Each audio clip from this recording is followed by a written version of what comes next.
Hello everyone, आज हम start करने वाले हैं क्लास 12 का मैक्रो इकोनॉमिक्स। और जो आज का जो वीडियो रहेगा इसमें हम देखेंगे कि जो मैक्रो इकोनॉमिक्स है उसका क्या मीनिंग रहता है और जो आगे मैक्रो इकोनॉमिक्स के जो आगे चैप्टर्स आएंगे तो इसमें हमें कुछ बेसिक टर्म्स सीखने को मिलेंगी जो कि काफी ज्यादा यूजफुल है। और आगे जैसे जो चैप्टर्स रहेंगे national income calculation, money and banking, तो उनको और अच्छे से समझने के लिए हमें मैक्रो इकोनॉमिक्स की कुछ बेसिक टर्म्स को अंडरस्टैंड करना काफी ज्यादा जरूरी है। तो ये आज की जो वीडियो है काफी ज्यादा यूजफुल है और प्लीज आप मेरी वीडियोस को लाइक कीजिए, चैनल को सब्सक्राइब कीजिए और आपको अगर वीडियोस अच्छी लगे तो आप इसको शेयर भी कर सकते हैं। और अगर आपको कोई भी डाउट आता है रिगार्डिंग जैसे जो भी मैंने टॉपिक आपको समझाया तो आप मुझे इसके लिए कमेंट सेक्शन में पूछ सकते हैं। तो चलिए हम स्टार्ट करते हैं हमारा आज का chapter, some basic concepts of macro economics. अब जैसे कि क्लास 11th में देखा था हमने कि जो क्लास 11th का जो बुक है माइक्रो इकोनॉमिक्स, तो वहां पे जैसे अभी हमने लास्ट में डिफरेंस भी देखा माइक्रो इकोनॉमिक्स और मैक्रो इकोनॉमिक्स में। तो अब हम यहाँ पे जैसे क्लास 12th में मैक्रो इकोनॉमिक्स के बारे में डिटेल में पढ़ने वाले हैं। और अब मैक्रो इकोनॉमिक्स क्या कहता है कि किसी भी इकोनॉमी का और जो उसकी इकोनॉमिक प्रॉब्लम्स हैं उनका स्टडी करना लार्ज लेवल पे, बड़े लेवल पे इन टर्म्स ऑफ एग्रीगेट्स, उसे बोला जाता है macro economics.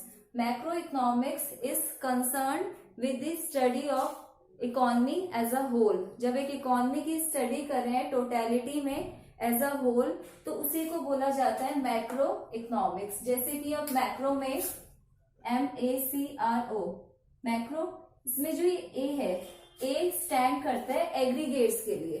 A stands for aggregates, aggregates meaning total, totality, समग्रता, ज्यादा जिसमें चीजें आ जाती हैं। ऐसे ही हमने जैसे माइक्रो का देखा था, माइक्रो में आई स्टैंड करता है इंडिविजुअल के लिए। जैसे कि डिफरेंस हमने समझा है माइक्रो और मैक्रो में कि हाँ माइक्रो इंडिविजुअल लेवल पे स्टडी है, मैक्रो जो है होल लेवल पे स्टडी करता है। तो अब यहाँ पर अब हमें क्लास 12th में मैक्रो इकोनॉमिक्स को समझना है, मैक्रो इकोनॉमिक्स के बारे में जानना होगा। तो चलिए हम देखते हैं कि क्या क्या बेसिक टर्म्स हैं जिनके बेसिस पे हम मैक्रो इकोनॉमिक्स को और अच्छे से क्लियर कर सकते हैं। तो फर्स्ट जो टर्म है गुड्स। गुड्स क्या रहते हैं? गुड्स कोई भी कॉमोडिटी या कोई भी सर्विस जो कि नेचुरल होगी या मैनमेड हो सकती है, that commands a price in market. Means कोई भी वस्तु या कोई भी सेवा जिसका जो है एक मार्केट प्राइस होगा उसे इकोनॉमिक्स में गुड्स बोला जाता है। वस्तुओं की बात हो रही है, जैसे कि अब कंज्यूमर होते हैं, गुड्स परचेज करते हैं like bread, butter, TV, fridge, fans, तो ये सब चीजें क्या है? गुड्स।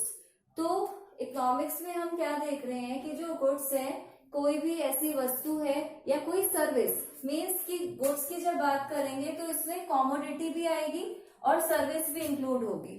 कॉमोडिटी मीन्स की जो टेंजिबल नेचर का हो, ऐसी चीजें जिनको देखा जा सकता है, टच किया जा सकता है, like fridge, fan, TV, AC.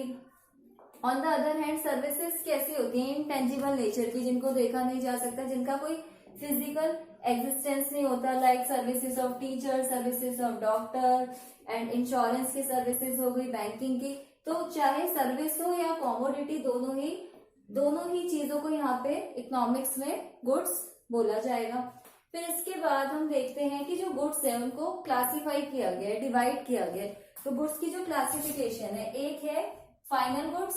Final goods means अंतिम वस्तुएं। फाइनल गुड्स क्या रहते हैं? ऐसे गुड्स जो कि used by their ultimate users are called final goods. जो अल्टीमेट यूजर्स हैं, जो फाइनल यूजर्स हैं, इनको यूज कर सकते हैं। फाइनल गुड्स ऐसे गुड्स हैं जो रेडी टू यूज हैं, इनको बोला जाता है फाइनल गुड्स। अब फाइनल गुड्स में भी दो तरीके से देखा जाता है कि जो फाइनल गुड्स हैं उनके यूजर्स कौन कौन हो सकते हैं। तो फाइनल गुड्स में यहाँ पे दो पॉइंट आते हैं। Final goods can be final consumption goods और final goods can be final investment goods. It means कि जैसे अब कंज्यूमर दो पॉइंट है यहाँ पर, एक कंज्यूमर और एक producer. As we all know consumer का मीनिंग सभी को क्लियर होता है। कंज्यूमर कौन होता है? Consumer is a person who consumes goods and services for satisfying their wants.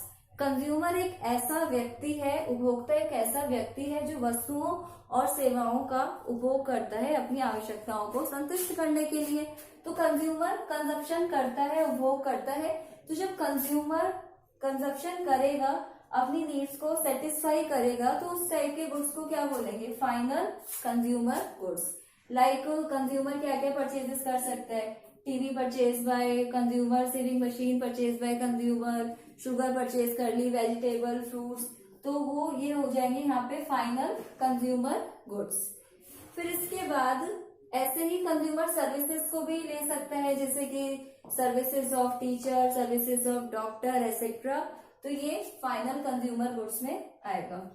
इसके बाद फिर जो फाइनल गुड्स है उसका कंजप्शन और कौन कर रहा है यहाँ पर? प्रोड्यूसर। प्रोड्यूसर कौन है? Producer is a person who produces goods and services for maximising their profit. Producer एक ऐसा व्यक्ति है जो कि वस्तुओं और सेवाओं का उत्पादन करता है, प्रोडक्शन करता है, ताकि उसको ज्यादा से ज्यादा प्रॉफिट हो। तो प्रॉफिट अर्न करना पर्पस होता है प्रोड्यूसर का। तो प्रोड्यूसर को कुछ भी काम स्टार्ट करने के लिए इन्वेस्टमेंट तो करनी पड़ेगी, पैसा लगाना पड़ेगा। तो जैसे कि से फॉर एग्जाम्पल एक फार्मर है, फार्मर को अगर जो है एग्रीकल्चर में एंगेज होना है, एग्रीकल्चर करना है, क्रॉप्स को ग्रो करना है, तो वहां पे उसे रिक्वायरमेंट्स क्या है? एक तो जैसे ट्रैक्टर परचेज करना पड़ेगा, हार्वेस्टिंग मशीन, थ्रेशर मशीन। तो ये जो इन्वेस्टमेंट हो रही है कि ट्रैक्टर खरीदा, थ्रेशर, हार्वेस्टिंग मशीन, तो ये क्या है? इन्वेस्टमेंट है। प्रोड्यूसर क्या करेगा? इसे यूज करेगा। और एक और तरीके से हम देख सकते हैं कि फाइनल गुड्स का मीनिंग, जो मेन एम है ना, इसको यूज करना है, ना कि रीसेल, दोबारा नहीं बेचना, फाइनली इसे यूज किया जाएगा, तो इसी को फाइनल गुड्स बोल देते हैं। तो जो प्रोड्यूसर गुड्स है, इसका जो यूज है प्रोड्यूसर करता है प्रोडक्शन के टाइम पर। और कैपिटल गुड्स भी बोला जाता है इन्हें, पूंजीगत वस्तुएं। Capital goods are those goods और producer goods are those goods which can be use for several years, जो कई सालों तक प्रयोग में लाए जा सकते हैं। और हम बोल सकते हैं which have very high value, इनकी वैल्यू भी काफी हाई होती है। से फॉर एग्जाम्पल प्रोड्यूसर प्रोडक्शन करने के लिए प्रोड्यूसर यूजेस मशीनरी, मशीनरी का यूज करता है। तो ये क्या हो जाएगा फिर? फाइनल प्रोड्यूसर गुड्स, या फिर हम ये भी बोल सकते हैं final investment goods. Consumer consumption करता है और जो प्रोड्यूसर है वो इन्वेस्टमेंट करता है, पैसा लगाना, ताकि जो प्रोड्यूसर है अपनी अर्निंग को इंक्रीज कर सके। तो ऑल ओवर ये चीज क्लियर हो गई है कि जो फाइनल गुड्स होते हैं ये फाइनली रेडी टू यूज है। और फाइनल गुड्स के जो यूजर्स हैं, एक तो फाइनल गुड्स के कंज्यूमर्स हो गए यूजर्स, और एक हो गए प्रोड्यूसर्स। फिर इसके बाद नेक्स्ट जो आ जाता है इंटरमीडिएट गुड्स। इंटरमीडिएट गुड्स का क्या मीनिंग रहेगा? जैसे कि जो इंटरमीडिएट गुड्स हैं, ये वो गुड्स होते हैं जिन्हें की प्रोडक्शन में या तो यूज किया जा सकता है, use as raw material for production of other goods. दूसरे गुड्स को बनाने के लिए रॉ मटेरियल का जो यूज हो रहा है, कच्चे माल का जो बिजनेस में यूज हो रहा है, तो वो चीजें किसका काम कर रही हैं? इंटरमीडिएट गुड्स का। और हम ये भी बोल सकते हैं कि और resale in same year, means की इंटरमीडिएट गुड्स वो गुड्स हैं जो कि फाइनल नहीं है, which are not final goods. और इसका काम क्या है कि बिजनेस में इसको एज अ रॉ मटेरियल या तो रॉ मटेरियल की तरह यूज में लाया जाएगा। जैसे एग्जाम्पल के लिए अब एक शुगर मिल है और शुगर मिल में शुगर का प्रोडक्शन किया जाएगा ऑब्वियसली। तो शुगर का प्रोडक्शन करने के लिए रॉ मटेरियल क्या रहता है? शुगर केन।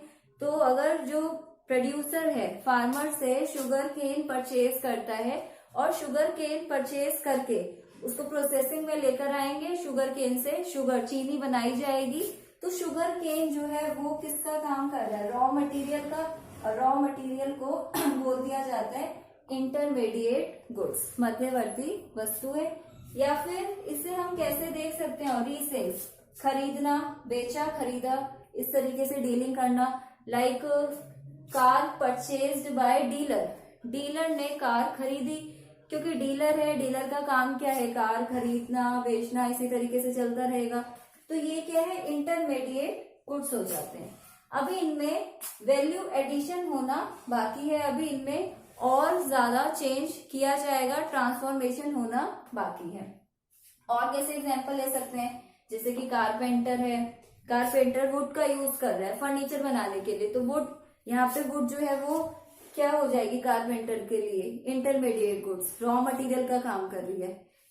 फिर और हम इसे कैसे देख सकते हैं, जैसे कि अब एक पॉइंट माइंड में ये भी आ जाता है कि कौन सा गुड जो है फाइनल होगा, कौन सा इंटरमीडिएट गुड होगा। तो वो किस पे डिपेंड करता है, बेसिस ऑफ क्लासिफिकेशन। जैसे माइंड में ये क्वेश्चन आ जाता है कि जो गुड्स समझ लिया फाइनल है, इंटरमीडिएट गुड्स हैं, तो किस बेसिस पे हम बोलेंगे कि फाइनल गुड है कि इंटरमीडिएट गुड है। तो डिपेंड करता है on the basis of its use, good का यूज कैसे हो रहा है, गुड्स के यूजेस के बेसिस पे डिटरमाइन किया जाएगा कि गुड फाइनल है कि इंटरमीडिएट। एग्जाम्पल के लिए अगर हम बोले कार परचेज्ड बाय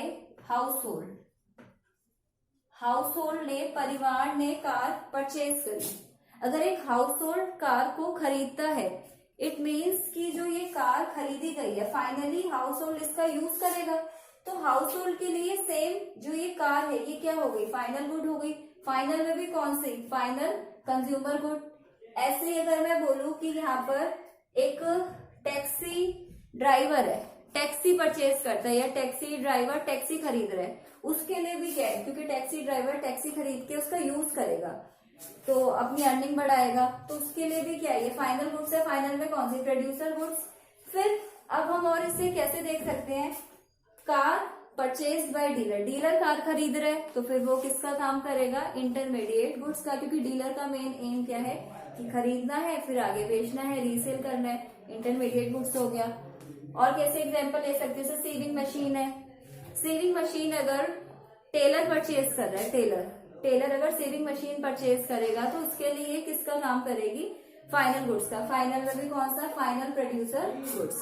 तो अब हम इन्हीं ये जो गुड्स है इनको समझना बहुत ज्यादा इंपॉर्टेंट है, क्योंकि आगे जो हम क्वेश्चंस करने वाले हैं इन सब चीजों का यूज होगा। और चलिए अब हमने इसी के बेसिस पे हम आगे क्लियर कर लेते हैं कि जो फाइनल गुड्स है और जो इंटरमीडिएट गुड्स है इसमें हम कैसे डिफरेंस कर सकते हैं टेबुलर फॉर्म में। तो चलिए हम देखते हैं।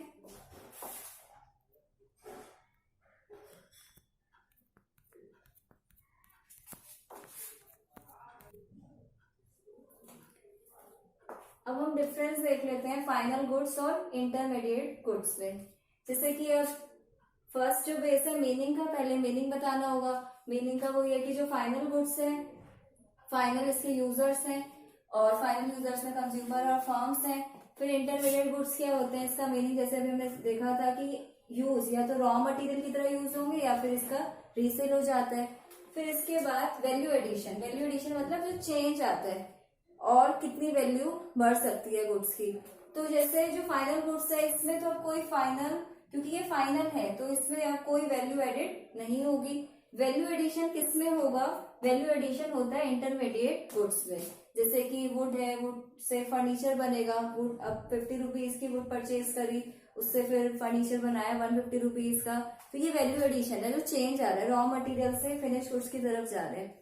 फिर इसके बाद एक पॉइंट आ जाता है नेशनल इनकम। नेशनल इनकम को हम आगे क्लियर करेंगे।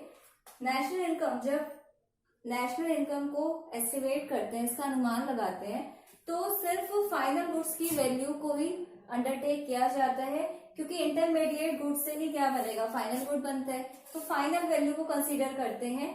इंटरमीडिएट गुड्स की वैल्यू नेशनल इनकम में इंक्लूड नहीं होती। कौन से गुड्स की वैल्यू को अंडरटेक किया जाता है while calculating national income. National income की जब कैलकुलेशन कर रहे हैं तो फाइनल गुड्स की वैल्यू को अंडरटेक करेंगे। इसके बाद प्रोडक्शन बाउंड्री। अब क्योंकि फाइनल गुड्स क्या है, रेडी टू यूज है, फाइनली बन चुके हैं, इसके फाइनल यूजर्स इसका यूज कर सकते हैं, तो ये तो प्रोडक्शन बाउंड्री को क्रॉस कर चुके हैं। अब इसमें कोई वैल्यू एडिशन नहीं होगा, फाइनली ये रेडी टू यूज है। जबकि जो इंटरमीडिएट गुड्स हैं, क्योंकि अभी इसमें वैल्यू एडिशन होना बाकी है, अभी इसमें चेंज होगा, ये रॉ मटेरियल की फॉर्म में है, तो ये with in production boundary line है, अभी ये प्रोडक्शन लाइन के अंदर है, अभी इनमें और चेंज हो सकता है। फिर एग्जाम्पल दे सकते हैं हम इससे, कार, जैसे कि अब कार वाला था कि हाउस होल्ड ने कार परचेज करी, और दूसरी तरफ दे दिया कि कार परचेज करी डीलर ने।